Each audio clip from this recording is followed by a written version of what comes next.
আল্লাহ তাআলা কিয়ামতের কঠিন ময়দানে যেদিন স্বামী স্ত্রীকে চিনবে না, স্ত্রী স্বামীকে দেখে পালিয়ে যাবে, বন্ধু বন্ধুরে চিনবে না, পীর সাহেব মুরিদরে চিনবে না, মুরিদ পীর সাহেবরে চিনবে না, দলের কর্মী তার নেতারে চিনবে না, নেতা তার কর্মীরে চিনবে না, বন্ধু বন্ধুরে দেখে পালাবে। এই কঠিন মুহূর্তে সূর্যটা মাথার কাছে চলে আসবে, জমিনটা তামার জমিন হবে, আজকের জমিনের মতো নয়। মানুষ ঘর্মাক্ত, ক্লান্ত, শ্রান্ত মাথার মগজগুলো কানের ছিদ্র আর নাকের ছিদ্র দিয়ে বেয়ে বেয়ে পড়বে। বিশ্বনবী ফরমান, ময়দানে 7 শ্রেণীর ব্যক্তিকে রব্বুল আলামিন তার আরশের নিচে ছায়া দিবেন। তার মধ্যে প্রথম শ্রেণীর ব্যক্তি হলো ইমামুন আদিল। ইমামুন আদিল, ন্যায়পরায়ণ শাসক, যে ইনসাফের সাথে বিচার করে, যে জাস্টিস সমাজে সার্ভ করে, যে সুশাসন নিশ্চিত করে, ওই ইমামুন আদিল। আদিল শব্দটা বুঝছেন না? ইন্নাল্লাহা ইয়া'মুরু বিল আদল, পাইছেন? আদিল। 7 শ্রেণীর ব্যক্তিকে আল্লাহ তাআলা সুশীতল আরশের নিচে ছায়া দিবেন, যেদিন তার দেয়া ছায়া ছাড়া কোনো ছায়া থাকবে না। এর প্রথম হচ্ছে ইমামুন আদিল, ন্যায়পরায়ণ শাসক। চিল্লায় বলেন সুবহানাল্লাহ। আবার বিশ্বনবী বললেন, ইন্নাল মুকসিতিনা ইনদাল্লাহি আলা মানাবিরা মিন নূর আন ইয়ামিনির রহমান। কিয়ামতের দিন যারা ন্যায়পরায়ণ হিসেবে আল্লাহর সামনে দাঁড়াবে, কিয়ামতের দিন রব্বুল আলামিন তার আরশের ডান দিকে ওই ন্যায়পরায়ণ লোকদের জন্য আরশের ডান দিকে একটা নূরের মিম্বারে তাদেরকে বসার সুযোগ করে দিবে। আল্লাহর আরশের ডান দিকে ন্যায়পরায়ণ লোকদের জন্য আল্লাহ তাআলা নূরের মিম্বার বানাবে। 4টে কেন কথা মনে করেছেন? আল আদাল, জাস্টিস। ইন্নাল্লাহা ইয়া'মুরু বিল আদল। আল্লাহ তাআলা এই আদালতের নির্দেশনা দেয়, সুবিচার, সুশাসন। প্রিয় ভাইয়েরা, এটা আমরা বাংলাদেশে চাই কি চাই না? এই যে অরাজকতা, এই যে অন্যায়, এই যে জুলুম, এই যে ইনকনসিস্টেন্সি, সমাজের অসঙ্গতি, এর প্রধান কারণ জাস্টিস নাই, সুবিচার নাই, সুশাসন নাই। শেষবারের মতো আওয়াজ করে বলেন তো, আমরা বাংলাদেশে আদল চাই কি চাই না? তাহলে প্রথম নির্দেশনা শেষ, আল্লাহ তাআলা তোমাদেরকে আদলের আদেশ দেন। এরপরে আল্লাহ বললেন, আমি তোমাদেরকে ইহসানের আদেশ দেই। ইন্নাল্লাহা ইয়া'মুরু বিল আদলি ওয়াল ইহসান। আমি তোমাদেরকে যেমনি আদলের নির্দেশনা দেই, তেমনি ভাবে তোমাদেরকে ইহসানের নির্দেশনা দেই। ইহসান, আওয়াজ করে সবাই বলেন তো ইহসান। সবাই বলেননি, সবাই বললে এতটুকু আওয়াজ হবে আমি বিশ্বাস করি না। আওয়াজ করে বলুন আল ইহসান। ইহসান মানে কারো প্রতি সফট হার্টেড হওয়া, মহানুভব হওয়া, অনুগ্রহ পরায়ণ হওয়া, অনুগ্রহশীল হওয়া, একে অপরের প্রতি দয়াদ্র হওয়া। একে অপরের প্রতি দয়াদ্র, অনুগ্রহশীল হওয়া ছাড়া মানবিক সমাজ কশিনকালেও গঠন করা সম্ভব না। প্রিয় ভাইয়েরা, সুন্দর আচরণ দিয়ে, ইহসান দিয়ে যা জয় করা যায়, নরম আচরণ দিয়ে যেটা অর্জন করা যায়, কঠোরতা দিয়ে সেটা পারা যায় না। বিষ্ণু ঈসা ইসলাম ইহসান দিয়ে, কোমল আচরণ দিয়ে, তার অনুগ্রহ দিয়ে তিনি অনেক কাফিরের হৃদয়কে জয় করে ফেলেছেন। সাইয়েদনা সুমামা ইবনে উসাল রাদিয়াল্লাহু তাআলা আনহুর কথা মনে পড়ে যায়। তিনি ছিলেন ইয়ামামার বাদশা। মদিনাতে বিশ্বনবীকে হত্যা করার নিয়তে এসেছিলেন, গোপনে গোপনে বিশ্বনবীকে হত্যা করে আবার ইয়ামামাতে তিনি ফিরে যাবেন। কিন্তু কি অবাক করা কাণ্ড, হত্যা করতে পারে নাই, সাহাবাদের হাতে তিনি ধরা পড়ে গেলেন। সাইয়েদনা সুমামা ইবনে উসাল রাদিয়াল্লাহু তাআলা আনহু হত্যার নিয়তে আসলেন, কিন্তু হত্যা করতে পারলেন না। সাহাবারা ওনাকে ধরে ফেললেন, ধরে মসজিদে নববীর পিলারের মধ্যে বেঁধে রাখলেন।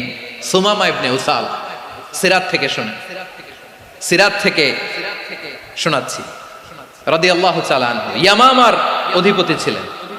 ইয়ামামা বিশ্বনবীকে হত্যার জন্য আসছেন, ধরা পড়ে গেছেন, এখন মসজিদে নববীতে বেঁধে রাখছে, তার মানে বন্দী। এখন স্ট্যাটাস কি? বন্দী, ক্যাপটিভ। তো বিষ্ণু ঈসা ইসলাম সাহাবাদেরকে বললেন, তার খোঁজ খবর নিও, সুমামা ইবনে উসালের খোঁজ খবর নিও।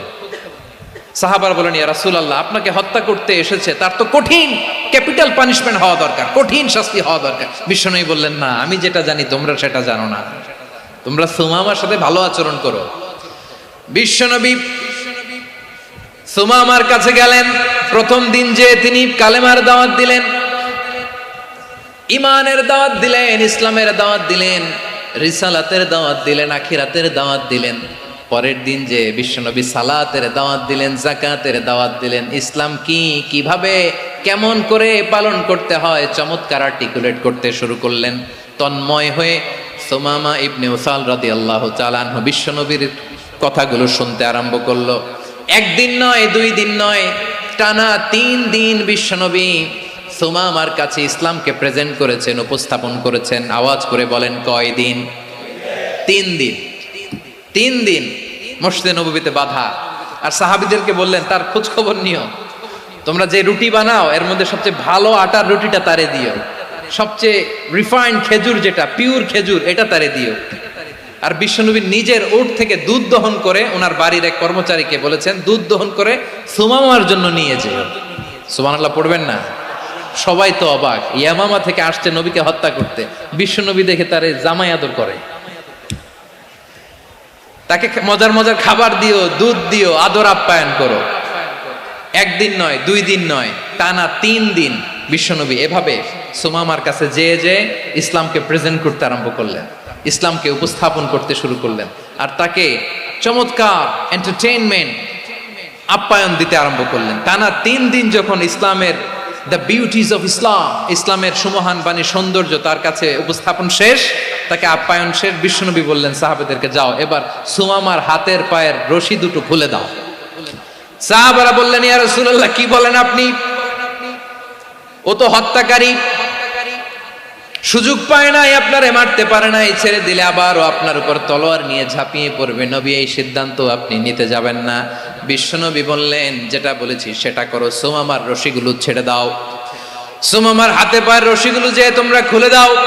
সাহাবারা তর্ক জুড়ে দিলেন, লা ইয়া রাসূলুল্লাহ, এমনটা করবেন না, তো ভয়ঙ্কর, ভয়ঙ্কর খুনি, কি জানি কি হয়ে যায়। বিশ্বনবী বললেন, না, তার হাতে পায়ের রশিগুলো খুলে দাও। সাহাবারা বিশ্বনবীর কথা মতো তার হাতে পায়ের রশিগুলো খুলে দিল। সুমামা মুহূর্তের মধ্যে মসজিদে নববী থেকে বের হয়ে ইয়ামামায় ফিরে না যে মসজিদে নববীর পাশে একটা খেজুর বাগান ছিল, সেখানে চলে গেলেন। সেখানে একটা ছোট্ট কুয়া ছিল, কুয়ার পানি দিয়ে তিনি গোসল করলেন। সুবহানাল্লাহ পড়েন। কুয়ার পানি দিয়ে গোসল করে মসজিদে নববীর সামনে এসে বিশ্বনবী এবং সাহাবাদের সামনে দাঁড়িয়ে সাব্বাবা উঁচু করে বললেন, আশহাদু আল্লা ইলাহা ইল্লাল্লাহ ওয়া আশহাদু আন্না মুহাম্মাদান আবদুহু ওয়া রাসূলুহু। আল্লাহু আকবার। আমি সাক্ষ্য দিচ্ছি আল্লাহ ছাড়া কোনো ইলাহ নাই, আর মুহাম্মদ আল্লাহ তাআলার প্রেরিত বান্দা এবং রাসূল। প্রিয় ভাইয়েরা, ইহসান দিয়ে যা জয় করা যায়, কঠোরতা দিয়ে সেটা কঠিনকালেও জয় করা যায় না। আওয়াজ করে বলেন, ঠিক কি না? এবার সুমামা দাঁড়িয়ে বলে, ওগো নবী, আমি তো কালিমা পড়ে মুসলমান হয়ে গেলাম, এবার শোনেন, এই মুহূর্তের আগে আপনার চেহারার চাইতে নিকৃষ্ট কোনো চেহারা আমার কাছে ছিল না, কিন্তু শাহাদা পাঠ করার পরে আপনার চেহারার চাইতে উত্তম শ্রেষ্ঠ কোনো চেহারা আমার কাছে আর নাই। ও নবী, আজকের দিনের আগে ইসলাম ধর্মের চেয়ে নিকৃষ্ট অপছন্দনীয় কোনো ধর্ম আমার কাছে ছিল না, কিন্তু এই মুহূর্ত থেকে ইসলামের চেয়ে সেরা শ্রেষ্ঠ পছন্দনীয় কোনো ধর্ম আমার কাছে নাই। নবী গো, আজকের দিনের আগে মদিনার চাইতে অপছন্দনীয় নিকৃষ্ট কোনো শহর আমার কাছে ছিল না, কিন্তু এই মুহূর্তের পর থেকে মদিনার চাইতে কোনো শ্রেষ্ঠ শহর আমার জানা নাই। সে ছিল গমের বড় ডিলার, গম বেচত। কি বেচত? তার গম কিনে মক্কার লোকেরা রুটি খাইতো। সে ঘোষণা দিল, আজকে থেকে মক্কাবাসীদের জন্য সব গম আমি হারাম করে দিলাম, মক্কাবাসী এখন না খেয়ে মরে। সুবহানাল্লাহ পড়বেন না? মক্কাবাসী বিশ্বনবীর কাছে আসলেন, এসে বললেন, মুহাম্মদ, আমরা তো তোমার ভাই, তোমার চাচা, তোমার ভাতিজা, তোমার আত্মীয়, তুমি সুমামারে বলো সে যেন আবার গমের সাপ্লাই মক্কার জন্য অনুমতি দিয়ে দেয়। বিশ্বনবীর অনুমতি ক্রমে সুমামা আবার মক্কাতে গম পাঠাতে শুরু করলো। পড়েন সুবহানাল্লাহ। ইহসান, ইহসান দিয়ে আপনি যেটা জয় করতে পারবেন, you can win the heart of your enemies. ইহসান দিয়ে আপনি আপনার শত্রুর হৃদয়কে জয় করতে পারবেন। আওয়াজ করে বলেন, ঠিক কি না? এজন্য আল্লাহ বললেন, ওয়া আনফিকু ফি সাবিলিল্লাহি ওয়ালা তুলকু বিআইদিকুম ইলাত তাহলুকা ওয়া আহসিনু ইন্নাল্লাহা ইউহিব্বুল মুহসিনিন। তোমরা আল্লাহর রাস্তায় দান করবে আর নিজেরা নিজেদেরকে ধ্বংসের হাতে ঠেলে দিও না। তোমরা একে অপরের প্রতি ইহসান করবে, কারণ ইহসানকারীদেরকে আল্লাহ বড্ড ভালোবাসেন। সুবহানাল্লাহ পড়েন। আবার সূরা রহমানে আল্লাহ বললেন, হাল জাযাউল ইহসানি ইল্লাল ইহসান ফাবিআইয়ি আলা, সবাই পড়েন, ফাবিআইয়ি আলাই রাব্বিকুমা তুকাযযিবান। ইহসানের প্রতিদান হিসেবে ইহসানি হয়। বিশ্বনবী সুমামার প্রতি যেমন ইহসান করেছেন, সুমামাও ঠিক তেমন ইহসান ফিরিয়ে দিয়েছে। ঠিক কিনা বলেন? তাহলে এক নম্বরে হচ্ছে আদ, ন্যায় বিচার। দুই নম্বরে সবাই বলে ইহসান, সদাচরণ। ইহসান দুই ধরনের প্রিয় ভাইরা, ইহসান ফিল ইবাদা, ইহসান ফিল মুআমালা। ইহসান ফিল ইবাদা হচ্ছে একাগ্র অনুভবে ইবাদতে ডুব দেওয়া, এর নাম ইবাদতের ইহসান। সুবহানাল্লাহ পড়ো। বিশ্বনবী বলেন ইহসান মানে কি জানো নাকি? হাদিসে জিবরিলে সাইয়েদনা জিবরিল আলাইহিস সালাম বিশ্বনবীকে বললেন, আখবিরনি আনিল ইহসান। নবী আমাদেরকে বলেন ইহসান মানে কি? বিশ্বনবী বললেন, আনতা আবুদাল্লাহা কাআন্নাকা তারাহু ফাইন লাম তাকুন তারাহু ফাইন্নাহু ইয়ারাক। ইহসান মানে হলো এমন ভাবে তুমি আল্লাহর সামনে নিজেকে উজাড় করে ইবাদত করবে, তুমি ভাববে তুমি আল্লাহকে দেখতে পাচ্ছ। আর এটা যদি ভাবা তোমার জন্য কঠিন হয়ে যায়, অন্তত এতটুকু তুমি ভাববা যে আল্লাহ তোমাকে দেখতে পাচ্ছেন। ঠিক কিনা বলেন? ও আমার বীর চট্টলার ভাইয়েরা, কেউ যেটা দেখে না সেটা দেখে কে? এই বিশ্বাস হৃদয়ের মধ্যে আছে? নামাজে যখন দাঁড়ান এই ফিলিংসটা আনা যাবে? হ্যাঁ, এশার সালাত তো এখনো হয় নাই না? আলোচনা শেষে এশার সালাত এখানে অনুষ্ঠিত হবে, তাই না? আচ্ছা বলুন তো, আমরা এশার সালাত পর্যন্ত বেঁচে থাকবো এই গ্যারান্টি আছে কার কার? হাত তোলেন। কয়েকজন হাত তুলছে পেছনে, না বুঝে তুলে ফেলছে। এশা পর্যন্ত যে আমরা হায়াত পাবো কোনো গ্যারান্টি আছে? সবাই আওয়াজ করে বলেন, গ্যারান্টি আছে? গ্যারান্টি নাই। এই জন্য বিষ্ণু ইসলাম বলেছে, এমন ভাবে নামাজে দাঁড়াও, ইবাদত করো, মনে করো হতে পারে এটাই আমার জীবনের শেষ নামাজ। Perform the salah as if this is your last and final prayer. এমন ভাবে সালাতে দাঁড়াও, ভাবো হতে পারে এটাই তোমার জীবনের শেষ নামাজ। এমন ভাবে নামাজে দাঁড়াও, ভাবো এটাই শেষ নামাজ। তাহলে নামাজে একাগ্রতা বাড়ায় দিবে কে? ফলে ইবাদতের ইহসান আমাদের অর্জিত হবে। আর মুআমালাতে ইহসান হলো, বিশ্বনবী বলেন, ইন্নাল্লাহা তাবারাকা ওয়া তাআলা কাতাবাল ইহসানা আলা কুল্লি শাই ফাইদা কাতালতুম ফাআহসিনুল কিতলা ওয়া ইযা যাবাহতুম ফাআহসিনুয যাবহা ওয়ালিয়ুহিদ্দা আহাদুকুম শাফরাতাহু ওয়ালিয়ুরিহ যাবিহাতাহু। ইহসান দুই ধরনের। আওয়াজ করে বলতে হবে, কয় ধরনের? সবাই বলুন আওয়াজ করে, কয় ধরনের? একটা হচ্ছে ইহসান ফিল ইবাদা, ইবাদতে ইহসান। ইবাদতে ইহসান কি? একাগ্র অনুভব দিয়ে ইবাদত করা, মন প্রাণ দিয়ে ইবাদত করা। আর মুআমালাতে ইহসান কি? সব কাজে, দৈনন্দিন কাজে, কর্মে, সামাজিক অ্যাক্টিভিটিতে কোমলতা প্রদর্শন করা, অনুগ্রহের সাথে সবকিছু করা। আল্লাহ তাআলা ইন্নাল্লাহা তাবারাকা ওয়া তাআলা কাতাবাল ইহসানা আলা কুল্লি শাই, তিনি সব কিছুর ব্যাপারে ইহসানকে আবশ্যক করেছেন। সবকিছু, মুমিনের সব কাজে ইহসানের পরশ থাকবে। ওয়া ইযা কাতালতুম ফাহসিনুল কিতলা, বিষ্ণুই বলেন তুমি যখন কাউকে হত্যা করো ইহসানের সাথে করো। সুবহানাল্লাহ পড়বেন না? যখন হত্যা করো তখনও ইহসানের সাথে। আচ্ছা হত্যা করবো আবার ইহসান আসবে করতে করে, তো মেরেই ফেলবো আমি। আল্লাহ, ও ভাই একজন খুন করেছে, খুনি, রাষ্ট্রীয় আইনে তার শাস্তি হয়েছে ডেথ পেনাল্টি, মৃত্যুদণ্ড। এখন মৃত্যুদণ্ড দেখে আপনি যেমনি মন চায় তেমনি মারবেন লোকটারে? ওর নাক কেটে ফেলতে পারবেন? ওর কান কাটতে পারবেন? ওর চোখ উপড়ে ফেলতে পারবেন আপনি? যেমন মন চায় তার অঙ্গহানি করা যাবে না। ইহসানের সাথে তাকে হত্যা করে। সুবহানাল্লাহ, this is Islam, this is the true essence of Islam. ওয়া ইযা যাবাহতুম ফাহসিনুয যাবহা, যখন জবাই করবে তখনও ইহসানের সাথে জবাই করো। করব জবাই, ওইখানেও নাকি ইহসান। আচ্ছা কুরবানির দিন আমরা পশুগুলোরে কি করি বলেন সবাই আওয়াজ করে? জবাই। জবাই মানে তো এটার মেরেই ফেলতেছি, একটু পরে তো টুকরো টুকরো করে গোশতগুলো খাবো, এটার তো খাবো। এটা তো মেরেই ফেলবে। বিষ্ণু বলে না, জবের মধ্যেও মুমিনের জবের ভেতরেও ইহসানের পরশ থাকা চাই। যখন জবাই করবে প্রাণীটাকে হাত পা টাইট করে বেঁধে নাও, ছুরিটাকে শার্পেন করে নাও, ধারালো করে নাও, যাতে অল্প সময়ে জবাইটা হয়ে যায়, প্রাণীটা যাতে কম কষ্ট পায়। সুবহানাল্লাহ পড়ে। দিস ইজ কল্ড ইহসান। ইহসান আল্লাহ তাআলা যেমনি আদলের আদেশ করেছেন, ন্যায় বিচার জাস্টিস এনশিওর করতে বলেছেন, সমাজে ইহসানের ব্যবহার, ইহসানের অনুশীলন তিনি করতে বলেছেন। এজন্য মুমিনের প্রতিটি কাজে, আমার চট্টগ্রামের ভাইয়েরা আমার দিকে তাকান, খেয়াল করে শুনুন, মুমিন জীবনের প্রতিটি কাজে ইহসানের পরশ থাকা চাই। আমরা যেন আমাদের পরিবারের প্রতি ইহসান করি, আমরা যেন আমাদের কর্মচারীদের প্রতি ইহসান করি, আমরা যেন আমাদের কলিগদের প্রতি ইহসান করি, আমরা যেন আমাদের ভাইদের প্রতি ইহসান করি। মুমিন জীবনের প্রতি কাজে ইহসানের পরশ থাকার দরকার আছে না নাই? কথা বুঝতে পেরেছেন? তাহলে আল্লাহ তাআলার তিনটা আদেশ ছিল, কয়টা গেল? ভুলে গেছে, ভুলে গেছে চট্টগ্রাম। তিনটা আদেশের মধ্যে কয়টা বললাম? প্রথমে কি ছিল? আদল। 2 নম্বরে, 3 নম্বরে রব্বুল আলামিন বললেন ওয়া ইতাইদিল কুরবা, নিকটাত্মীয়দেরকে দান করো, নিকট আত্মীয়দেরকে দাও, যারা তোমাদের ব্লাড কানেকশনের আত্মীয় তাদেরকে তোমরা দাও। এখানে জেনারেলি বললেন দাও, কি দিব সেটা তিনি এখানে বলেন নাই, সেটা তিনি সূরাতুল ইসরার মধ্যে বলেছেন। আল্লাহ বলেন ওয়া আতিদাল কুরবা হাক্কাহ, নিকট আত্মীয়দেরকে তাদের অধিকার, তাদের প্রাপ্য তোমরা বুঝিয়ে দাও। দেখেন, একটা শান্তির সমাজ, একটা সমৃদ্ধ সমাজ, একটা মানবিক সমাজ গঠনের জন্য আল্লাহ তাআলা বেশি না, মাত্র 3টা অর্ডার, 3টা ভার্ডিক্ট তিনি জারি করেছেন। 1 নাম্বার সুশাসন, ন্যায় বিচার। 2 নাম্বার ইহসান। 3 নাম্বার নিকটাত্মীয়, যারা কাছের, তোমার ভেরি ক্লোজ রিলেশনশিপে আছে, তাদেরকে দাও। দাও, দিলে বাড়িয়ে দেয় কে?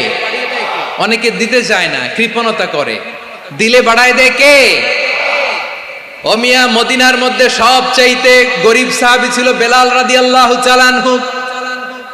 ওনার এন্টায়ার অ্যাসেট, সম্পদের পরিমাণ কতদূর জানেন? একটা লুঙ্গি। বেলাল রাদিয়াল্লাহু তাআলা আনহু, ওনার টোটাল ওয়েলথের এস্টিমেশন হচ্ছে মাত্র একটা লুঙ্গি। একটা লুঙ্গি, টোটাল ওয়েলথ এস্টিমেশন, টোটাল সম্পদের পরিমাণ বেলাল রাদিয়াল্লাহু তাআলা আনহুর কি ছিল? কথা বোঝে নাই বোধহয়। কি ছিল? ওই বেলাল রাদিয়াল্লাহু তাআলা আনহুকে বিষ্ণু ইসলাম বলেছেন আনফিক ইয়া বেলাল, ও বেলাল তুমিও দাও। ওয়ালা তাখশা মিন যিল আরশি ইখলালা, আরশের অধিপতির তো কোনো ঘাটতি নাই, তুমি দিলে ওই আল্লাহ তোমারে বাড়ায় দিবে। এজন্য আমার প্রিয় ভাইয়েরা, দিলে কমে না, দিলে বাড়ে। অনেকে ধরে রাখে, নতুন কিছু নিতে পারে না, হাত দিয়ে যেটা ধরে রেখেছেন এটা দিয়ে দেন, বড় একটা ধরার সুযোগ পাবেন। জোরে বলেন ঠিক কিনা? ধরেন 5 কেজি ওজনের একটা ধরে রাখছেন, এখন 10, এটা না ছাড়লে 10 কেজি ধরতে পারবেন আপনি? আচ্ছা, 10 কেজির জিনিস একটা আছে হাতে, ওইটা যদি ছেড়ে দেন তাহলেই না 15 কেজি ধরতে পারবেন। কথা বলেন ঠিক কিনা? তাহলে দিলে বাড়িয়ে দেয় কে? রব্বুল আলামিন বললেন 3 নাম্বার আদেশ হলো তোমাদের প্রতি সমাজটারে কেমন করে মানবিক সমাজ, সুন্দর সমাজ গড়বা।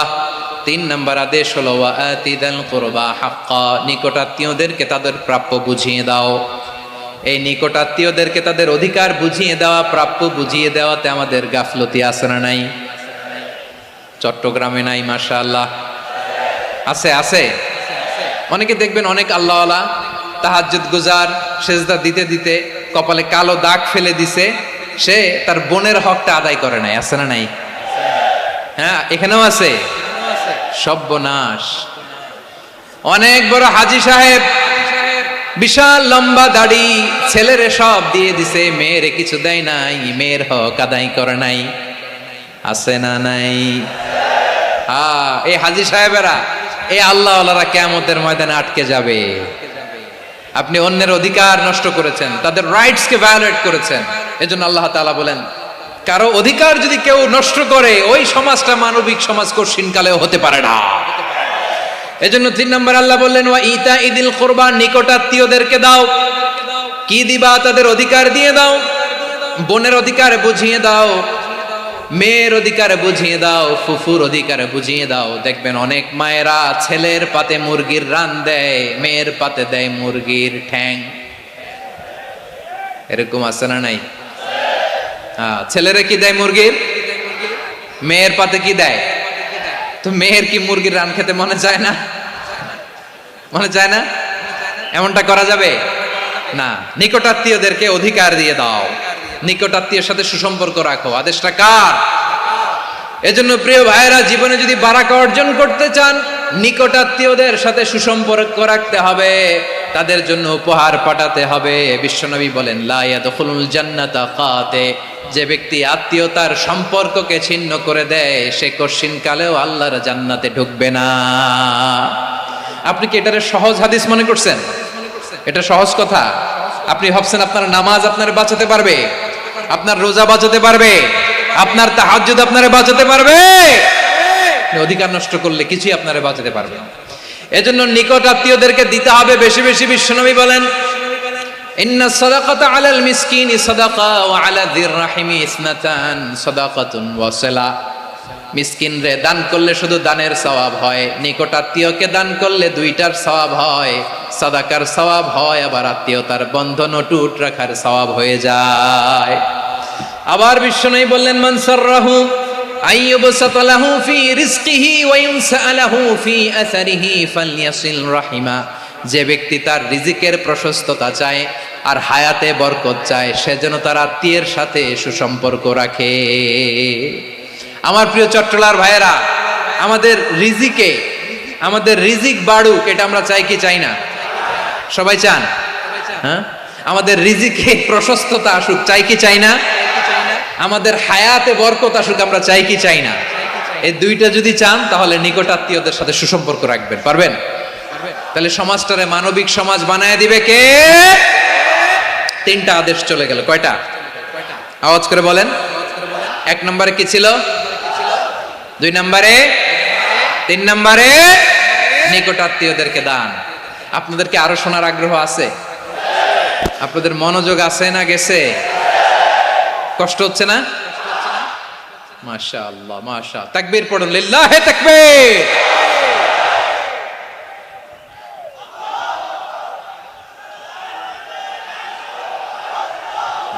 মাশাআল্লাহ।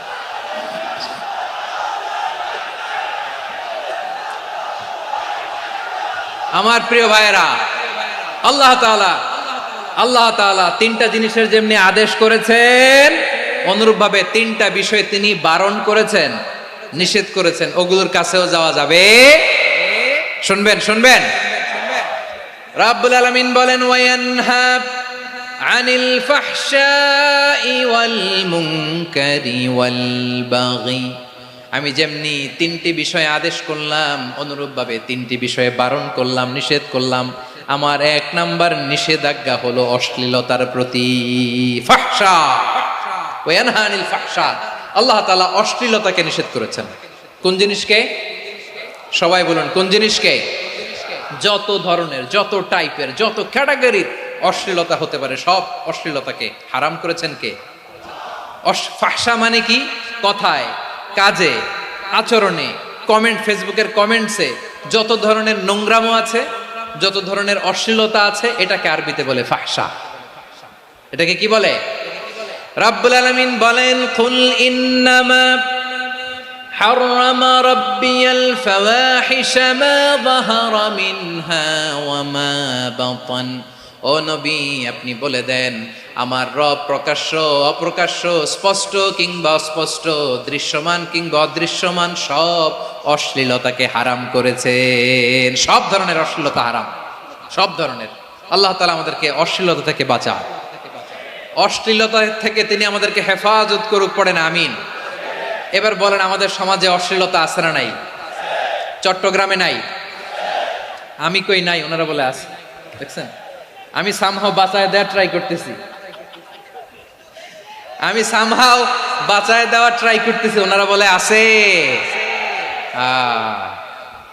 অশ্লীলতা নানা ভাবে, নানা নামে, নানা মোড়কে আমাদের সমাজে আছে না নাই?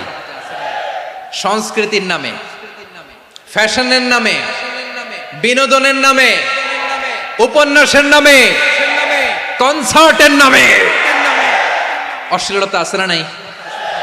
আপনি দেখেছেন কনসার্টগুলোর অবস্থা? এই যে আতিফ আসলাম যে আসছে আমাদের দেশে, তারপর কে কে আসছে, আমাদের তরুণ তরুণীরা, আমাদের যুবক যুবতীরা, আমাদের জেনজিরা, কি অবস্থা ওইখানে? হ্যাঁ, কি অবস্থা? কে বাঁচাবে ওদের? কে রক্ষা করবে ওদের ইমানের, ওদের চরিত্রের হেফাজতের গ্যারান্টি কে দিবে? কনসার্টের নামে অশ্লীলতা আছে না নাই? ছেলে মেয়ে একে অপরকে জড়ায় ধরতেছে, একে অপরকে চুমো খাচ্ছে প্রকাশ্যে, দিবালোকে, গণমানুষের সামনে। আল্লাহ তাআলা এই অশ্লীলতা থেকে আমাদেরকে বেঁচে থাকতে বলেছেন, বেঁচে থাকতে বলেছেন। রূপালী জগতের নামে অশ্লীলতা আছে না নাই? এই টার্মটা আপনারা জানেন না? রূপালী জগৎ কি জগৎ? আসলে কি রূপালী জগৎ না অন্ধকার জগৎ? আমার বোনেরা, আপনাদেরকে যে কি বলে তারা বুঝায়, রূপালী জগৎ শুনেই আপনি ভরকে যাবেন না। রূপালী জগতে যে নারী যত বেশি উলঙ্গ, সে নাকি তত বেশি সাহসী। জানেন? বলে এটা একটা সাহসী নারী, খুব সাহসী পদক্ষেপ তার। যত বেশি শরীর থেকে কাপড় নামাতে পারবে, যত বেশি বস্ত্রহীন হয়ে নিজেকে প্রেজেন্ট করতে পারবে, সে নাকি তত বেশি সাহসী। ও আমার চট্টলার ভাইয়েরা, শয়তানের প্রথমে এজেন্ডা ছিল বনি আদমকে বস্ত্রহীন করা। সে আদম এবং হাওয়া আলাইহিস সালামকে নিষিদ্ধ গাছের ফল খাইয়ে তাদেরকে বস্ত্রহীন করেছে। এই জামিনেও সে আমাদেরকে বস্ত্রহীন করতে চাইবে। এই রূপালী জগতের নামে তারা এটা করে। আমার প্রিয় বোনেরা, আপনি জানেন না আপনার দাম কত। ওরা আপনাদেরকে বিজ্ঞাপনের সস্তা পণ্য বানাতে চায়। ওরা আপনাদেরকে ওদের ভোগের লিপসার টুলস বানাতে চায়। ওরা আপনাদেরকে দিয়ে ওদের খায়েশ পূরণ করতে চায়। এটা আপনাদের জন্য মোটেও ডিগনিটি নয়, এটা আপনাদের জন্য সম্মান নয়। আপনার সম্মান শালীনতায়, আপনার সম্মান হেজাবে, আপনার সম্মান ভদ্রতায়, আপনার সম্মান আপনার ডিসেন্ট পোশাকে। পোশাক বলে দেয় এই নারীটা ভদ্র না অভদ্র। পোশাক বলে দেয় এই মেয়েটা কোন ঘরের মেয়ে। আওয়াজ করে বলেন ঠিক কিনা? আপনি জানেন না, আপনারা সস্তা পণ্য বানায়, ভোগের পণ্য, বিলবোর্ডে আপনাকে উলঙ্গ করে উপস্থাপন করে। এই অশ্লীলতার সাথে ইসলামের কোনো সম্পর্ক। এজন্য আল্লাহ বলেন, আমি অশ্লীলতাকে হারাম করেছি। অশ্লীলতাকে হারাম করার প্রথম কারণ হলো এর মাধ্যমে মানবতাকে অপমানিত করা হয়। কারণ মানুষের সম্মান মানুষের পোশাকে।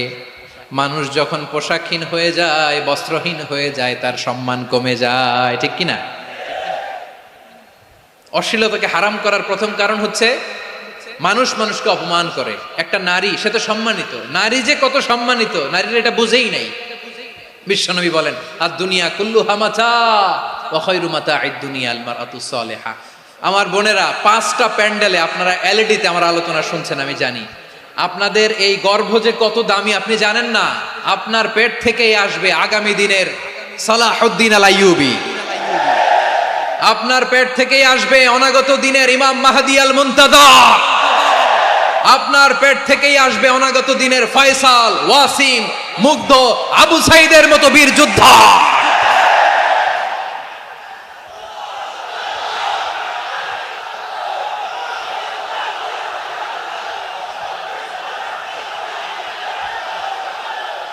আমার প্রিয় বোনেরা, আমার প্রিয় বোনেরা, বিশ্বনবীর কথার ওজন খেয়াল করেন। আর দুনিয়া কুল্লুহা মাতা ওয়া খায়রু মাতা'আদ দুনিয়াল মারআতুস সালিহা।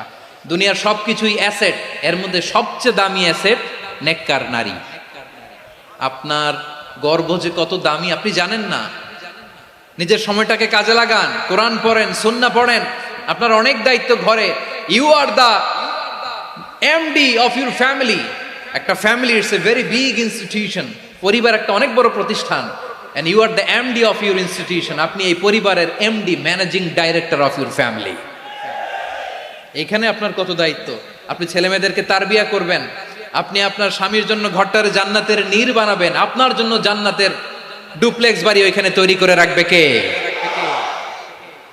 আপনি যে কত দামি আপনি জানেন না। নারীদেরকে আল্লাহ বানিয়েছেন উচ্চতর করে, নিম্নতর নয়। নারীদেরকে ছোট্ট জিনিস দিলে এটারে বড় করে দেয়।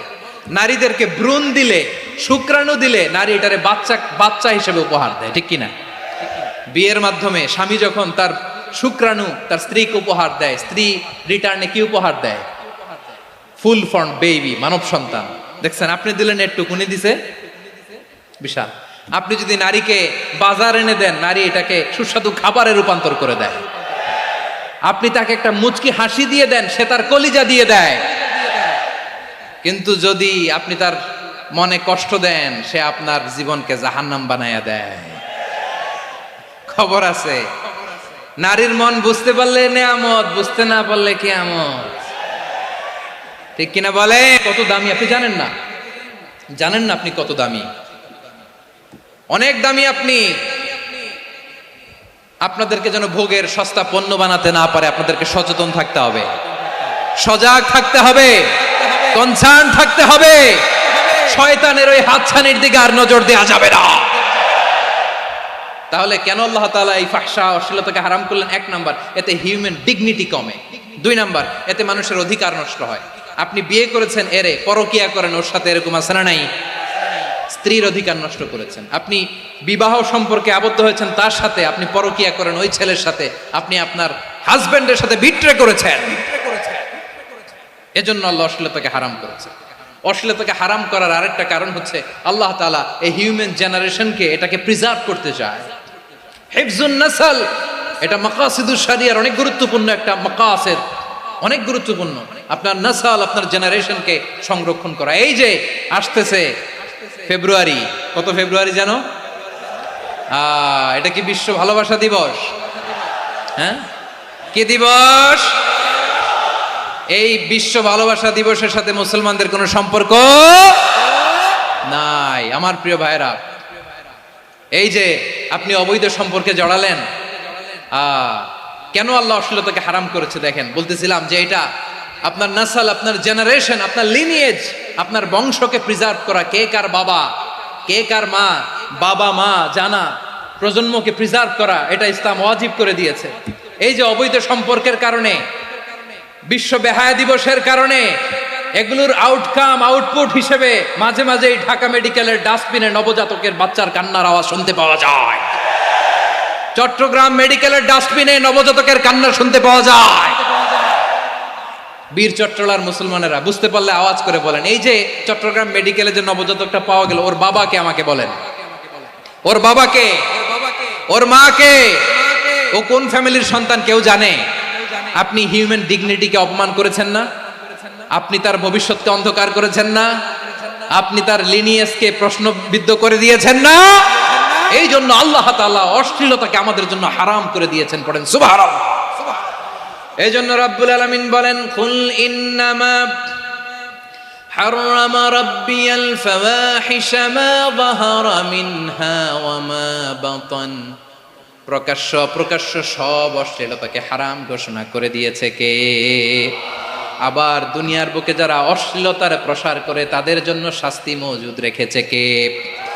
রাব্বুল আলামিন বলেন, ইন্নাল্লাযীনা ইউহিব্বুনা আন তাশিআল ফাহিশাতু ফিল্লাযীনা আমানু লাহুম আযাবুন আলীমুন ফিদ দুনিয়া ওয়াল আখিরাতি ওয়াল্লাহু ইয়ালামু ওয়া আনতুম লা তা'লামুন।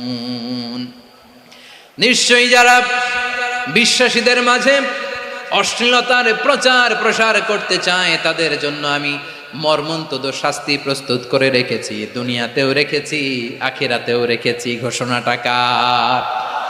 যারা এই নাটকের নামে, সিনেমার নামে, রূপালী জগতের নামে, মুভির নামে, ওটিটি প্ল্যাটফর্মের নামে আমার সমাজে অশ্লীলতা ছড়াতে চায় তাদের জন্য কঠিন মর্মন্তুদ শাস্তি মজুদ রেখে দিয়েছে কে?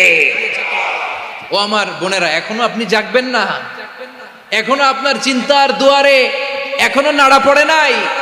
ওরা আপনাকে উলঙ্গ বানাতে চায়, ওরা আপনাকে আইটেম গার্ল বানাতে চায়। এজন্য ইসলাম অশ্লীলতাকে হারাম করেছে। হারাম। ইসলাম বলেছে যোজন যোজন দূরে থাকো, ওরা বলে না কাছে আসো, কাছে আসার গল্প, ক্লোজ আপ ওয়ান, কাছে আসার গল্প আছে না নাই? চট্টগ্রামে তো এগুলো নাই মাশাআল্লাহ। হ্যাঁ,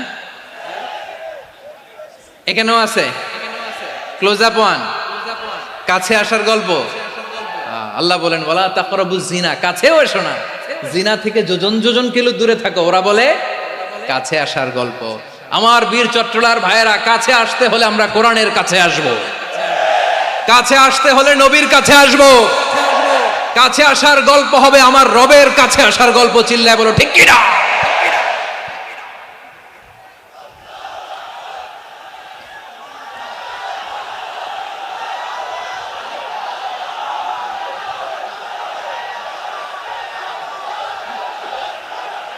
বসুন বসুন আমার ভাইয়েরা। তাহলে অশ্লীলতার সাথে আমাদের কোনো সম্পর্ক? সবাই বলতে পারেননি, আওয়াজ করে বলুন, অশ্লীলতার সাথে আমাদের কোনো সম্পর্ক? আমরা এই সমস্ত ক্লোজ আপ ওয়ান, কাছে আসার গল্পের প্রোগ্রামে যাব? আমরা কোন ধরনের অশ্লীল কন্টেন্ট সোশ্যাল মিডিয়ায়, টিভিতে দেখব? কি যুগ যে আমরা কাটাচ্ছি আপনি কল্পনা করতে পারবেন না। পর্ন ইন্ডাস্ট্রি, নারী পুরুষের বস্ত্রহীন যুগল দৃশ্য, এটাকে দিয়ে ওরা কোটি ডলারের ইন্ডাস্ট্রি বানিয়েছে। পুরো মানব ইতিহাসে এরকম জঘন্য সময় মানব ইতিহাস পার করে নাই। পর্ন এটা ইন্ডাস্ট্রি হয়ে গেছে। আমাদের এই যুবকগুলো, জেনজিগুলো, ওদের চরিত্র বাঁচাবে কি করে? কেমন করে হেফাজত করবে ওদের এই মূল্যবান চরিত্র? আমার প্রিয় ভাইয়েরা, এই অশ্লীলতার দ্য লেটেস্ট ভার্সন হচ্ছে LGBTQ, শরীফ থেকে শরীফা। শুনছেন আপনারা? দেখতে পুরুষ, আসলেই পুরুষ, সুস্থ একজন পুরুষ, 4 সন্তানের বাবা, বলে আমি মনে মনে নারী। দেখতে নারী, সুস্থ নারী, আসলেই সে দিব্যি একজন নারী, বলে আমি মনে মনে পুরুষ। সবচেয়ে ভয়ঙ্কর অশ্লীলতার সবচাইতে লেটেস্ট ভার্সন হচ্ছে এই ট্রান্সজেন্ডারিজম। সুস্থ পুরুষ তার বায়োলজিক্যাল গ্রোথকে হরমোন দিয়ে স্টপ করে দিয়ে সে সার্জারি করে নারী হতে চায়, সুস্থ নারী পুরুষ হতে চায়। পুরুষ পুরুষের প্রতি সেক্সুয়ালি আকর্ষণ বোধ করে, এটা লূত আলাইহিস সালামের কওমের মধ্যে ছিল। এটাকেও আল্লাহ কোরআনে ফাহিশা বলেছেন। ওয়ালুতান ইয ক্বালা লিকাওমিহি আতাতুনাল ফাহিশাতা মা সাবাকাকুম বিহা মিন আহাদিম মিনাল আলামিন। লূত আলাইহিস সালাম বললেন, তোমরা কি এমন এক অশ্লীল কার্যক্রমে ডুব দিলে নাকি যেটা গোটা বিশ্বের কেউ কখনো করে নাই, তোমরাই প্রথম করেছো? পড়েন না আউযুবিল্লাহ। এই পশ্চিমের এই রোগ আমার দেশে যেন আসতে না পারে, আমাদের সজাগ থাকতে হবে। প্রিয় ভাইরা, চিল্লায় বলেন ঠিক কিনা? পশ্চিমের অবস্থা ভয়ঙ্কর। পাশ্চাত্যে, আমি যুক্তরাষ্ট্রে ছিলাম অনেকদিন, কয়েক মাস, বিভিন্ন স্টেটে ঘুরেছি। গার্ডিয়ানরা উদ্বিগ্ন, ছেলে মেয়েদেরকে, ছোট্ট ছেলে মেয়ে, ওদেরকে জিজ্ঞেস করে, তুমি how do you feel right now inside yourself? তুমি ভিতরে ভিতরে কেমন ফিল করো? তোমার কি ছেলে ছেলে লাগে না মেয়ে মেয়ে লাগে? আচ্ছা বলেন, এই ছোট্ট বাচ্চাটাও কি এগুলো জেন্ডার অ্যাসাইনমেন্ট বলতে এগুলো কিছু বুঝে? এইভাবে মিসগাইড করা হচ্ছে। কৌতূহল বশত ছোট্ট ছেলে যদি বলে আমার তো মেয়ে মেয়ে লাগে, তখন বলে যে না তুমি মেয়ে, ছেলে না। মা বাবা বাধা দিলে ওকে আলাদা গভর্নমেন্ট হাউসে নিয়ে যাবে। ভয়ঙ্করতম অবস্থা। আমরা একটা সময়ে শুনতাম যে হুজুর আমার ছেলেটা খুব ভালো, হাফেজে কোরআন, আল্লাহওয়ালা। হুজুর আমার ছেলে দাড়ি রাখছে, আল্লাহওয়ালা। হুজুর আমার ছেলে 5 ওয়াক্ত সালাত জামাতের সাথে পড়ে, তার মানে আল্লাহওয়ালা। পশ্চিমে যে আমি কি শুনছি জানেন? ওরা বলে হুজুর আমার ছেলেটা ইউনিভার্সিটির একটা মেয়ের সাথে প্রেম করে, ও খুব আল্লাহওয়ালা, হুজুর দোয়া করবেন। এর কারণ ওদের কাছে আল্লাহওয়ালার ক্রাইটেরিয়া হচ্ছে হুজুর আমার ছেলেটা আরেক ছেলের পছন্দ করে নাই, আমার মেয়েটা আরেক মেয়েকে ভালোবাসে নাই, এজন্য আমার ছেলেটা আল্লাহওয়ালা, হুজুর ওর জন্য একটু দোয়া করে দিয়েন। কি চ্যালেঞ্জ ওরা ফেস করতেছে। ওনার ছেলে যে আরেক ছেলেরে বিয়ে করবে না, এটাতেই উনি খুশি যে আলহামদুলিল্লাহ আমার ছেলেটা একটা মেয়েরে ভালোবাসে, আমার মেয়েটা একটা ছেলেরে ভালোবাসে, মানে এটা খুব আল্লাহওয়ালা। নাউজুবিল্লাহ পড়তে পারলেন না? এজন্য অশ্লীলতার সাথে আমাদের কোন সম্পর্ক? রব্বুল আলামিন বলেন ওয়ায়ানহা আনিল ফাহশাই ওয়াল মুনকারি ওয়াল বাগি তিনটা জিনিসকে আমি নিষিদ্ধ করলাম। এক নাম্বার হলো ফাহশা, অশ্লীলতা। দুই নাম্বারে হলো মুনকার, সমস্ত মন্দ কাজ। আপনাদের মনোযোগ আছে না? শেষ করে দিব? আর 2-1 মিনিট শুনবেন? আচ্ছা বলি তাহলে, আর 2-1 মিনিট। তাহলে নিষেধাজ্ঞা জারি করেছেন তিনটা জিনিসের উপর। এক নাম্বার কি? ফাহশা, অশ্লীলতা। দুই নাম্বার মুনকার। মুনকার মানে হচ্ছে যত মন্দ কাজ, খারাপ কাজ, বাজে কাজ, এটার বলে মুনকার। এটার কি বলে? আপনারা পড়ছেন না, তা'মুরুনা বিল মা'রুফি ওয়া তানহাউনা আনিল মুনকার। ভালো কাজের আদেশ, সৎ কাজের আদেশ, অসৎ কাজের নিষেধ। মুনকার, মুনকার হচ্ছে মানুষের স্বাভাবিক বিবেকবোধ যেটাকে খারাপ বলে, ওইটাই মুনকার। পৃথিবীর সব আসমানি গ্রন্থ যেটাকে খারাপ বলেছে, মানুষের স্বাভাবিক বিবেকবোধ যেটাকে খারাপ বলেছে, এগুলো সব মুনকার। যেমন ইফটিজিং, এটা কি ভালো না খারাপ? মজুদদারি, খাদ্যে ভেজাল দেওয়া, ওজনে কম দেওয়া, মাছে ফরমালিন মিশানো, চাঁদাবাজি, টেন্ডারবাজি, দখলবাজি, এগুলো আমাদের স্বাভাবিক বিবেকেই বলে এগুলো খারাপ, এগুলো হচ্ছে মুনকার। আল্লাহ তাআলা এই মুনকার থেকে আমাদেরকে বেঁচে থাকতে বলেন, আর শয়তান এই মুনকারের প্রতি আমাদেরকে উদ্বুদ্ধ করে। আল্লাহ তাআলা বললেন, ইয়া আইয়ুহাল্লাযীনা আমানু লা তাত্তাবিউ খুতুওয়াতিশ শাইতান ফাইন ওয়া মান ইয়াত্তাবি' খুতুওয়াতিশ শাইতানি ফাইন্নাহু ইয়া'মুরু বিল ফাহশাই ওয়াল মুনকার। আল্লাহ বললেন, আমার গোলামেরা শোনো শোনো, ও আমার বিশ্বাসী বান্দারা খবরদার, তোমরা কশিনকালেও শয়তানের পদাঙ্ক অনুসরণ করবে না, কারণ শয়তান তোমাদেরকে অশ্লীলতা এবং মন্দ কাজের দিকে উদ্বুদ্ধ করে। আমাদের কাজ হচ্ছে শয়তান আমাদেরকে যেদিকে নিতে চায় আমরা তার উল্টা দিকে যাব, ঠিক কিনা বলে? শয়তান এই মন্দ কাজকে আমাদের কাছে বিউটিফাই করে, চাকচিক্যময় করে আমাদের সামনে উপস্থাপন করে। এজন্য আল্লাহ বলেন মুনকারকে থামাতে হবে, মুনকার প্রতিরোধ করতে হবে। মুনকার প্রতিরোধের দায়িত্ব শুধু আমাদের নাকি? শুধু আপনার খতিব সাহেবের, ইমাম সাহেবের, নাকি মুসলিম উম্মার সবার? আওয়াজ করে বলুন, মুনকার, অসৎ কাজ প্রতিরোধের দায়িত্ব কার? রাব্বুল আলামিন বলেন, কুনতুম খায়রা উম্মাতিন উখরিজাত লিন-নাসি তা'মুরুনা বিল মা'রুফি ওয়া তানহাউনা আনিল মুনকার। তোমাদেরকে শ্রেষ্ঠ জাতি করে জমিনের মধ্যে আবির্ভূত করা হয়েছে, যাতে করে তোমরা জমিনের ভেতরে সৎ কাজের আদেশ করতে পারো আর অসৎ কাজের নিষেধ করতে পারো। উম্মাহ কুনতুম খায়রা, তাহলে গোটা উম্মার দায়িত্ব, এটা বুঝতে পারছেন তো? আচ্ছা, আরো নিচে আসেন। এরপরে আল্লাহ বললেন, শুধু উম্মাহ না, এই জমিনের রাজত্ব আমি যাদের হাতে দেই, এই জমিনের মালিক আমি যাদেরকে বানিয়ে দেই, যাদেরকে আমি সরকারের দায়িত্ব দেই, তাদেরকেও মুনকার প্রতিরোধের দায়িত্ব দিয়েছে কে? আল্লাহ বলেন, যারা ক্ষমতার মসনদে বসেছে তাদেরকে 4 দফা কর্মসূচি আমি আল্লাহ দিলাম। আওয়াজ করে বলেন, কয় দফা? আল্লাহ বলেন, আল্লাযীনা ইম্মাক্কান্নাহুম ফিল আরদি আকামুস সালাতা ওয়া আতাউয যাকাতা ওয়া আমারু বিল মা'রুফি ওয়া নাহাউ আনিল মুনকার ওয়ালিল্লাহি আকিবাতুল উমুর। যারা এই জমিনের উত্তরাধিকার হয়েছে তারা 4 দফা কর্মসূচি নিয়ে সামনে আগাবা। সালাত কায়েম করবা, যাকাত আদায় করবা, সৎ কাজের আদেশ দিবা, অসৎ কাজ থেকে মুনকার প্রতিরোধ করবা। আদেশটা কার?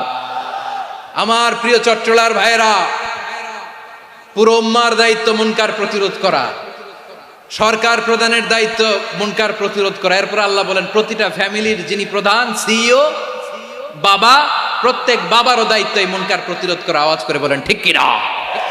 যেমনটি সাইয়েদনা লুকমান আলাইহিস সালাম ওনার কলিজার টুকরা সন্তানকে আদেশ করেছেন, ইয়া বুনাইয়া আকিমিস সালাতা ওয়া'মুর বিল মা'রুফি ওয়ানহা আনিল মুনকার। পড়েন সুবহানাল্লাহ। বাবা ছেলেকে সবক দিচ্ছে। কে সবক দিচ্ছে? কাকে? লুকমান আলাইহিস সালাম ছেলেকে বলতেছে, ওরে আমার কলিজার টুকরা সন্তান, ওরে আমার বাছা, নামাজ কায়েম করবা, সৎ কাজের আদেশ দিবা, আর মুনকার প্রতিরোধ করবা, অসৎ কাজ সমাজ থেকে খারাপ কাজকে ঝেঁটে বিদায় করে দিবা। তাহলে দেখেন আমি স্টেপ বাই স্টেপ নামলাম। পুরা উম্মার দায়িত্ব, জমিনের উত্তরাধিকারী আল্লাহ যাদেরকে বানিয়েছেন সরকার, তাদের দায়িত্ব, প্রতিটি ফ্যামিলির প্রধানের দায়িত্ব। এরপরে বিশ্বনবী বলেন সচেতন প্রতিটি মুসলিমের দায়িত্ব সমাজ থেকে মুনকারকে উৎখাত করা। বিশ্বনবী বলেছেন মান রাআ মিনকুম মুনকারান ফালিয়ুগাইয়িরহু বিয়াদিহি ফাইন লাম ইয়াস্তাতি ফাবিলিসানিহি ওয়া ইন লাম ইয়াস্তাতি ফাবিকলবিহি ওয়া যালিকা আযআফুল ঈমান। সমাজে যে মুনকার দেখবে, খারাপ কাজ দেখবে, সে যেন হাত দিয়ে সেটাকে থামায়। কি দিয়ে? আপনাদের তো হাত নাই না? হাত আছে, হাত আছে। ওরা যেই হাত দিয়ে অন্যায় করে ওইটা প্রতিরোধের জন্য আমাদেরও হাত আছে না নাই? থামাতে হবে, থামাতে হবে।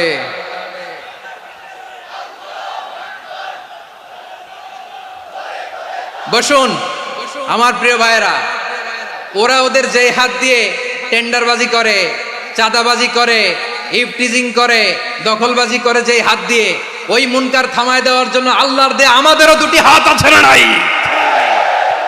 আমাদেরও হাত আছে, থামাইতে হবে, থামাইতে হবে, হিম্মত করতে হবে।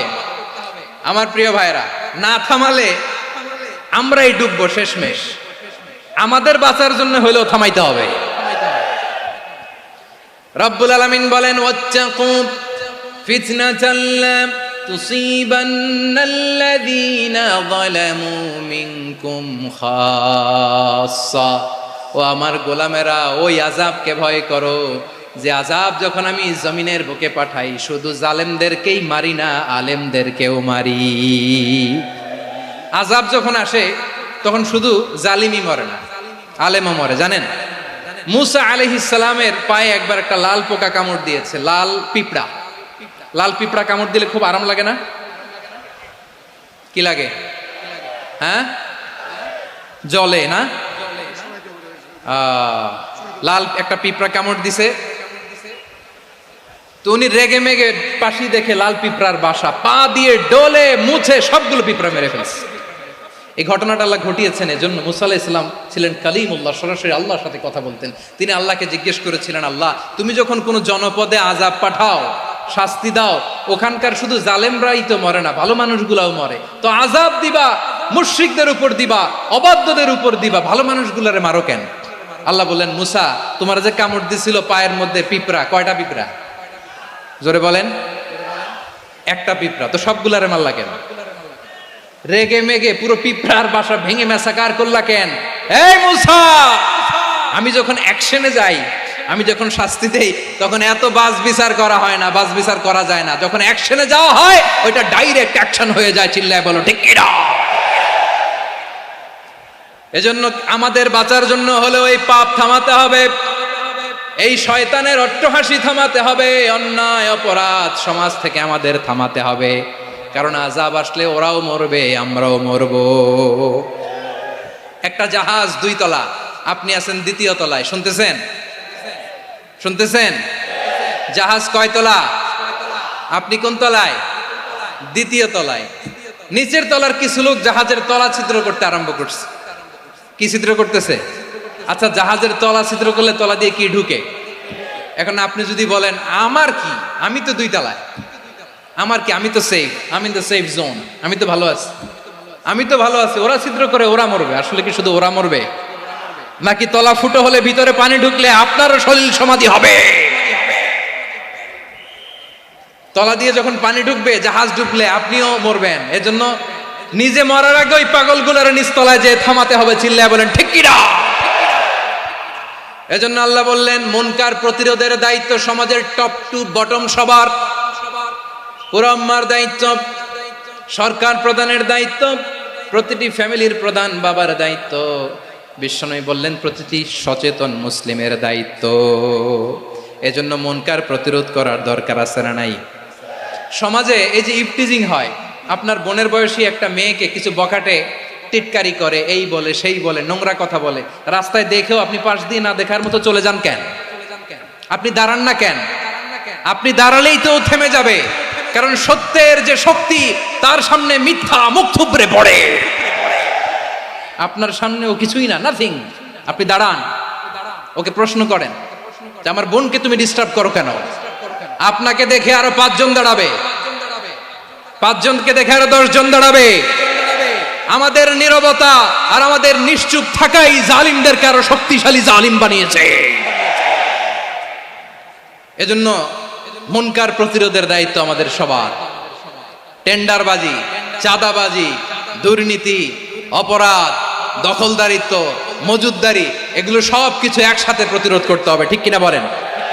একটা মানবিক সমাজ যদি চাই, প্রতিরোধ করতে হবে। প্রিয় ভাইয়েরা, আল্লাহর শপথ নিয়ে বলি, এই নাসিহাতগুলো সবার জন্য, সব দলের জন্য, সব মতের মানুষের জন্য।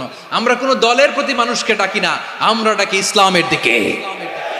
সব দলের, সব মতের, সব মানুষদেরকে আমরা আহ্বান জানাই, আসুন আমরা একটা সুন্দর সমাজ বিনির্মাণ করি।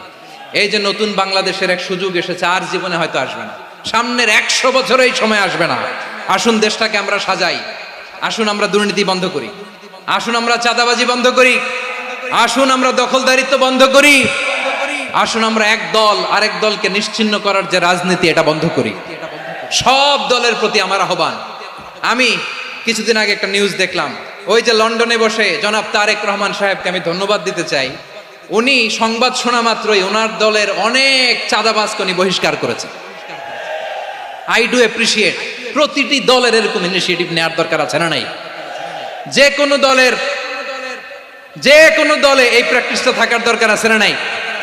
চাঁদাবাজদের সাথে আপনারা নিজেদেরকে মুক্ত ঘোষণা করবেন যে এরা আমার দলের কর্মী হতে পারে না। আমরা চাঁদাবাজ মুক্ত বাংলাদেশ চাই, জুলুম মুক্ত বাংলাদেশ চাই, ফ্যাসিজম মুক্ত বাংলাদেশ চাই, গুণ খুন খারাপি মুক্ত বাংলাদেশ চাই। আমরা নতুন ভোরের বাংলাদেশ চাই। ওই বাংলাদেশ পাওয়ার জন্য মুনকার প্রতিরোধে, অন্যায় প্রতিরোধে যদি বাঘের বাচ্চার মতো, আবু সাইদের মতো 2 হাত উঁচু করে বুককে টান টান করে প্রসারিত করে দাঁড়াতে হয়, রাজি আছো মুসলমান? কারা কারা রাজি? আল্লাহকে হাত দেখিয়ে প্রতিজ্ঞা করো।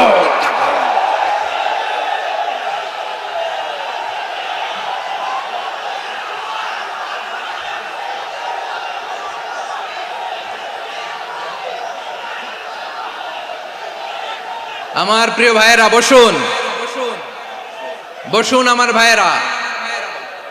রাব্বুল আলামিন বলেন, ওয়ায়ানহা আনিল ফাহশাই ওয়াল মুনকারি ওয়াল বাগি ইয়াইদুকুম লাআল্লাকুম তাযাক্কারুন। বসুন।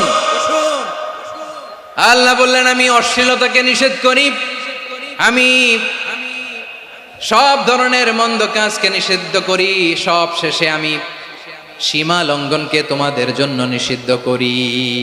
আলোচনা মনে আছে তো? না ভুলে গেছেন? নিষিদ্ধ করেছেন কয়টা জিনিস?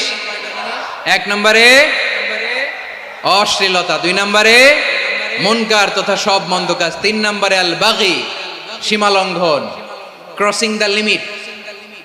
সীমা লঙ্ঘন করা ভালো না। We all should know our limits. চিল্লায় বলেন ঠিক কিনা? একই আয়াতে আল্লাহ বললেন, কুল ইন্নামা হাররামা রাব্বিয়াল ফাওয়াহিশা মা যাহারা মিনহা ওয়া মা বাতানা ওয়াল ইসমা ওয়াল বাগিয়া বিগাইরিল হক।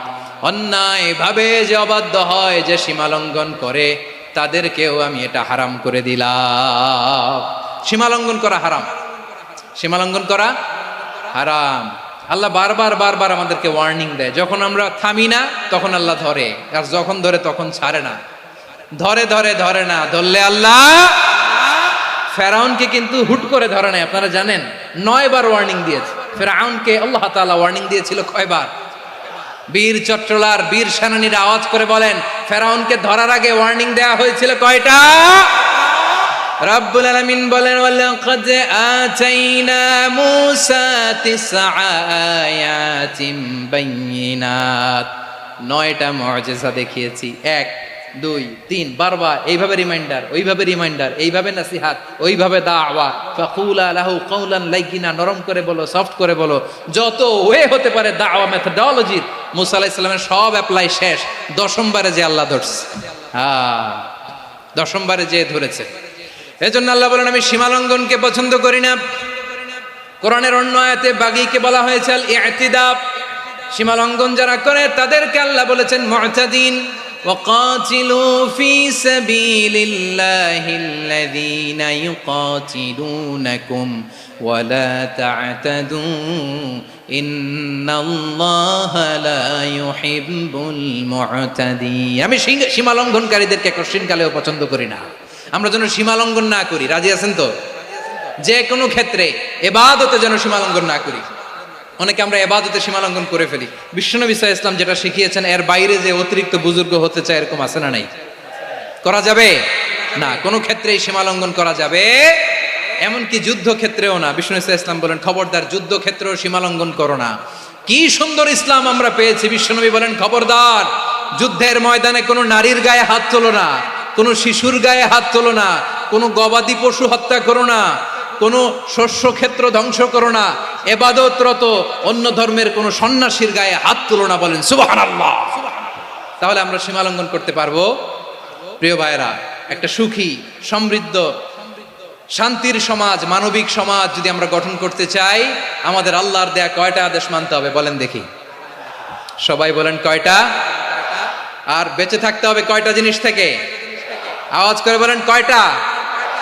আচ্ছা, আদেশ নাম্বার 1 কি ছিল বলেন? আল্লাহর আদেশ কি? 1 নাম্বার আদাল, ন্যায়পরায়ণতা। আমরা সুবিচার, সুশাসন, ন্যায় বিচার চাই কি চাই না? 2 নম্বরে কি ছিল? মাশাআল্লাহ, আওয়াজ করে বলেন 2 নম্বরে কি ছিল? ইহসান। আমরা যেন সবার প্রতি দয়া পরবশ হই, ইহসান করি। 3 নম্বরে কি ছিল? নিকটাত্মীয়দের দান করা, তাদের অধিকার প্রাপ্য বুঝিয়ে দেওয়া। পাশাপাশি 3টা জিনিস থেকে আল্লাহ বারণ করেছেন, নিষেধ করেছেন। তার প্রথমটা ফাহশা, অশ্লীলতা। অশ্লীলতার সাথে আমাদের কোনো সম্পর্ক। আজকের এই ঐতিহাসিক চট্টগ্রামের প্যারেড ময়দান থেকে আমরা যত ধরনের মা যাহারা মিনহা মা বাতান, প্রকাশ্য অপ্রকাশ্য, দৃশ্যমান অদৃশ্যমান, সব অশ্লীলতা থেকে নিজেদেরকে মুক্ত ঘোষণা করলাম। অশ্লীলতাকে আমরা না বলে দিলাম। আওয়াজ করে সবাই বলুন নো। অশ্লীলতার সাথে আমাদের কোনো সম্পর্ক। 2 নম্বর নিষেধাজ্ঞা কি ছিল? আল মুনকার, সমাজের যত মন্দ কাজ এগুলোকে আমরা প্রতিরোধ করব। রাজি আছেন তো সবাই? 3 নম্বরে আল বাগি, সীমালঙ্ঘন। কোন মুসলিম সীমালঙ্ঘন করে না, এমনকি যুদ্ধ ক্ষেত্রেও না। আওয়াজ করে বলেন ঠিক কি না? রাব্বুল আলামিন শেষে বললেন ইয়াইদুকুম লাআল্লাকুম তাযাক্কারুন। আল্লাহ তোমাদেরকে উপদেশ দেন যাতে তোমরা শিক্ষা গ্রহণ করো। আমরা উপদেশ দিব, আমরা জোর করে কাউরে কিছু মানাতে চাই না। লা ইকরাহা ফিদ্দিন ওয়া যাক্কির ফাইন্না যিকরা তানফাউল মুমিনিন। উপদেশ দিলে এটা মুমিনদের কাজে দেয়। লাস্তা আলাইহিম বিমুসাইতির ইন্নামা আনতা মুযাক্কির। নবী হে, আপনি রিমাইন্ডার দাতা, আপনি উপদেশ দিবেন। আমরাও বিশ্বনবীর এই হাদিসগুলো থেকে, কোরআনের আয়াত থেকে রিমাইন্ডার, এই কথামালা বাণীবাহক হিসেবে এই বাণীগুলো আপনাদের সাথে কাছে পৌঁছে দিলাম। আমরা আল্লাহ তাআলার কাছে প্রার্থনা করি, আল্লাহ আমরা যেন আদল দিয়ে আমাদের সমাজকে গঠন করতে পারি। আল্লাহ আমরা যেন ইহসান করতে পারি, আমরা যেন নিকটাত্মীয়দের দান করতে পারি। আল্লাহ যত ধরনের অশ্লীলতা, অনাচার, মন্দ কাজ, সীমালঙ্ঘন, অবাধ্যতা থেকে যেন আমরা বেঁচে থাকতে পারি। আল্লাহ তাআলা আমাদের সবাইকে কথাগুলো বোঝার ও আমল করার তৌফিক দান করুক। হাযা মা ইনদি ওয়াল ইলমু ইনদাল্লাহ আলাইহি তাওয়াক্কালতু ওয়া ইলাইহি উনীব। প্রিয় ভাইরা, আমি আপনাদের সবার জন্য দোয়া করি, আপনারাও আমার জন্য দোয়া রাখবেন। আমাদের পাশেই আছেন আমাদের সকলের শ্রদ্ধাভাজন, আমাদের মুরব্বী আওলাদে রাসূল আনোয়ার হোসেন তাহের জাবির আল মাদানী হাফিজাহুল্লাহু ওয়া রাআ। সবাই বসুন। উঠবেন না? কেউ উঠবেন না। উঠলেন কেন? উঠলেন কেন? প্যারেড ময়দানের প্রোগ্রাম তো এরকম হইতে পারবে না। বসুন। এটা আল্লামা সাঈদীর স্মৃতি বিজড়িত মাহফিল। বসুন, বসুন। এই মাহফিলের আদব আছে। বসুন, বসুন। সুশৃঙ্খল ভাবে আমরা আখিরি মোনাজাতে অংশগ্রহণ করব।